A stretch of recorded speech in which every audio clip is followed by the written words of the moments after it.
Hello, my name is Charles Smith, and I'm here to give a speech on why I think the drinking age should be lowered from 21 to 18 in the United States. This is my outline for today's speech, and these are my audience members.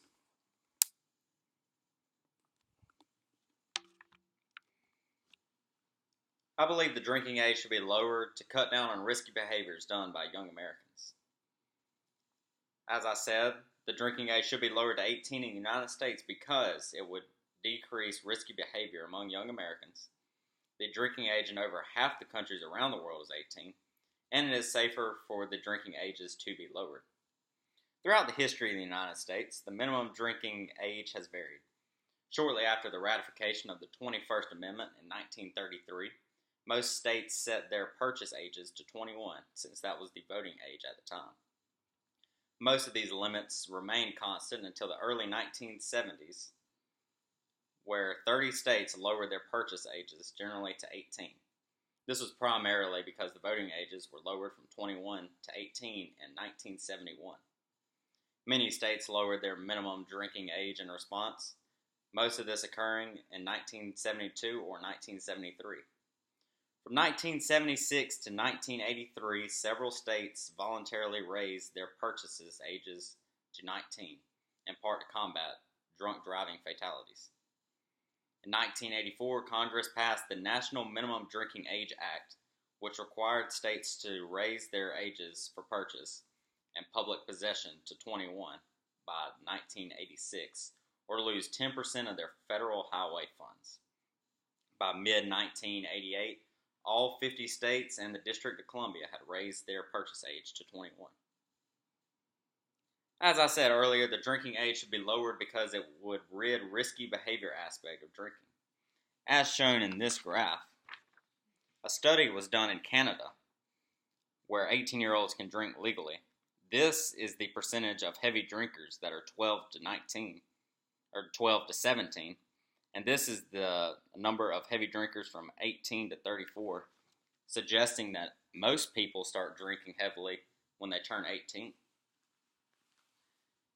As those underage are more likely to be heavy drinkers because of their rebellious nature, many people drink underage because they see it as exhilarating and want to impress their peers. By lowering the drinking ages, people would not be as tempted to drink at 18 as they legally can and is deemed less impressive by their peers. When an action is prohibited by law, teens tend to get a thrill out of the partaking of this risky behavior. Lowering the drinking age would diminish the unruliness of these teenagers. Also, underage college students may have friends that are of age and witness their drinking, so the underage students want to partake in drinking as well. Lowering the drinking age would allow this to happen without them having to break the law. The social aspect of drinking is a huge influence, as many people begin to drink for the first time. In college, more than half the students are above 21 years old. This places a lot of social stress on those younger students to drink underage. By lowering the drinking age, this social stress would not be as prevalent, and students would not have to break the law. Also, the drinking age in half the countries in the world is 18, as shown in this graph. All those that are in light blue are those at 18 years old that can drink. The United States is one of 12 countries out of 190 countries in the world that has a drinking age of 21, which is the second highest drinking age of an entire country in the world. A few countries' minimum age is 25, and a few restrict alcohol completely. Many prosperous countries, such as China and many European countries, drinking ages are 18 or younger. At 18 years old, individuals are classified as an adult in the United States and should be able to decide whether or not they want to drink alcohol. If a person can go off and live on their own and pay for their own college, they should have no restrictions to purchase whatever they want. Also, at 18, they can buy tobacco products and should be able to buy alcohol as well. If people can make decisions such as joining the military and defending our country, they should be able to consume alcohol. If someone can go and kill other people, then they should be able to drink. Drinking would also help soldiers bond with their older counterparts and help lower stress during war as long as it is consumed responsibly. Also, the drinking age should be lower because it's safer. This shows the pros and cons of drinking, where I support the pro side, such as there is an increase of drinking problems among college students after the drinking age was increased. For example, in 1982 until 1986, about 46% of students reported vomiting after drinking. This jumped over 50% after the law was changed. Significant increases were found with other variables. Cutting class after drinking jumped from 9% to almost 12%. Missing class after a hangover went from 26% to 28%.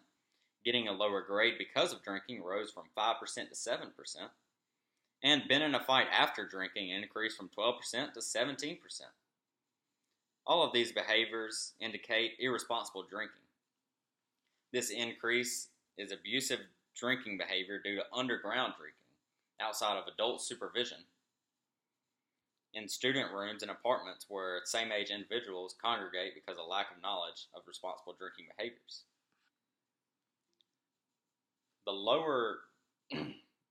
There are also lower alcohol-related injuries due to fear of legal consequences if the drinking age would be lowered. Many people who die from alcohol poisoning die because their friends do not want to seek help in fear of getting in trouble for underage drinking. If the drinking age was lowered, this fear would be significantly lessened. This, along with education of medical immunity, would save the lives of many underage drinkers. Finally, lowering the drinking age has no correlation with higher rates of suicide, homicide, or vandalism. In 2002, a study of legal drinking age and health and social problems was done and found that 72% of students found no statistically significant relationship, despite claims that lowering the drinking age to 18 would increase suicide and criminal activities in adolescents. In conclusion, the counterpoint of my argument would say that the drinking age saves lives by reducing the amount of people that can drink, thus lowering the alcohol-related causes of death. Although many disobey the drinking law, many are discouraged not to drink, which decreases the amount of people that could potentially be harmed in an alcohol-related accident. My response to that would be, although both sides state that they are safer, I believe that lowering the drinking age would be safest in the long run. As a young college student, I have seen firsthand the number of young students who drink underage recklessly and do not seek medical attention due to the fear of getting in trouble. As many students in college are 18 or older, this would be beneficial as it would eliminate the underdrinking problem that occurs on college campuses. This, along with stronger restrictions for those younger than 18 years old and more education on drinking responsibly, would be beneficial to the United States problem overall.